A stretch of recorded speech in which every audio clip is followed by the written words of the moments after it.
विद्यार्थियों, एनसीईआरटी पाठशाला में आप सबका बहुत बहुत स्वागत है। यहाँ पर हम फाइन आर्ट्स के मुश्किल चैप्टर्स को समझते हैं बहुत ही सरल भाषा और 3D विजुअल्स के साथ। तो आज हम समझने वाले हैं प्रागैतिहासिक शैल चित्रकला और कला के बारे में। ये वो जमाना था जब इंसान अपने हर अनुभव को पत्थरों पर उकेरा करता था।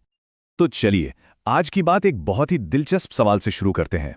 जरा सोच कर देखिए, एक ऐसा वक्त जब ना कोई भाषा थी ना ही कोई किताबें, तो फिर उस जमाने के इंसानों की जिंदगी के बारे में हमें पता कैसे चला होगा? इसका जवाब छिपा है पत्थरों में। हाँ बिल्कुल, उन पुरानी गुफाओं की दीवारों पर जो इंसान के लिए अपनी बात कहने का पहला कैनवस बनी। यही पेंटिंग्स हैं जो हमें उस बिना शब्दों वाले जमाने की कहानियां सुनाती हैं। अच्छा, तो इस समय को हम क्या कहते हैं? इसे फॉर्मली कहा जाता है प्रागैतिहासिक काल, यानी प्री हिस्ट्री। ये वो दौर है जिसके बारे में हमें किसी लिखी हुई किताब से नहीं, बल्कि उस जमाने की चीजों और उनकी कला से पता चलता है। इसे ओल्ड स्टोन एज या पुरापाषाण काल भी कहते हैं।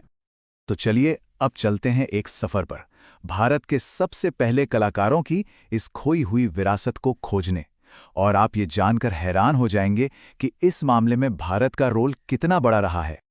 आपको पता है, इंडिया में इन रॉक पेंटिंग्स की खोज सबसे पहले 1867-68 में एक आर्कियोलॉजिस्ट आर्किबोल्ड कार्लाइल ने की थी। और कमाल की बात तो ये है कि ये खोज स्पेन की जो मशहूर अल्तामीरा गुफाएं हैं ना, उनसे भी 12 साल पहले हुई थी। सोचिए। और ऐसा नहीं है कि ये कला बस एक दो जगह मिली हो, ये तो पूरे भारत में फैली हुई थी। आप देखिए, उत्तराखंड के लखुडियार से लेकर साउथ में कर्नाटक के कुबगल्लू और आंध्र प्रदेश के पिकलीहल तक हर जगह इसके सबूत मिलते हैं। लखुडियार में तो एक बहुत ही फेमस पेंटिंग है जिसमें लोग हाथ में हाथ डाल के नाच रहे हैं। अच्छा, अब आपकी बारी। एक छोटा सा सवाल है, बताइए तो, भीमबेटका कौन से राज्य में है? अपना जवाब फटाफट नीचे कमेंट बॉक्स में लिख दीजिए। तो देखिए, भारत में अगर सबसे बड़ा और शानदार रॉक आर्ट का कोई खजाना है तो वो है मध्य प्रदेश की भीमबेटका गुफाएं। इनकी खोज 1957-58 में एक बहुत बड़े आर्कियोलॉजिस्ट वीएस वाकणकर ने की थी। आप इसे एक तरह से दुनिया की सबसे पुरानी आर्ट गैलरी मान सकते हैं। भीमबेटका कितना बड़ा है इसका अंदाजा आप इसी बात से लगाइए कि यहाँ एक दो नहीं बल्कि करीब 800 रॉक शेल्टर्स हैं। और उससे भी बड़ी बात यह है कि इन 800 में से 500 गुफाओं की दीवारों पर आज भी वो बेशकीमती पेंटिंग्स मौजूद हैं। ये नंबर ही बताते हैं कि ये जगह कितनी ज्यादा महत्वपूर्ण है। चलिए अब एक और पहेली सुलझाते हैं। क्या कभी सोचा है कि उस जमाने के लोग पेंटिंग के लिए कौन से रंग इस्तेमाल करते थे? और ये रंग हजारों साल बाद भी कैसे टिके हुए हैं? सोचिए और अपना जवाब नीचे टाइप करिए। तो चलिए अब इस पुरानी कला को थोड़ा और करीब से समझते हैं। देखते हैं कि ये जो कलाकार थे, इनके पास टूल्स क्या थे और वो किन चीजों पर सबसे ज्यादा पेंटिंग्स बनाते थे।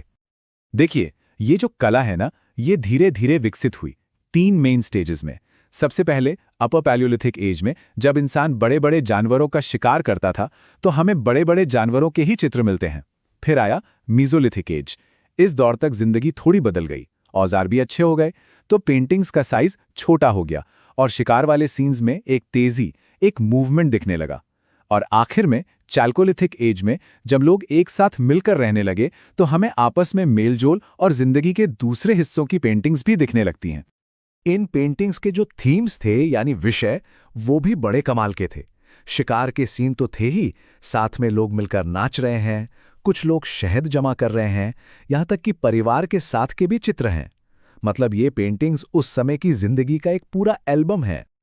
तो फिर जल्दी से बताइए, इन रॉक पेंटिंग्स का सबसे मेन थीम क्या था?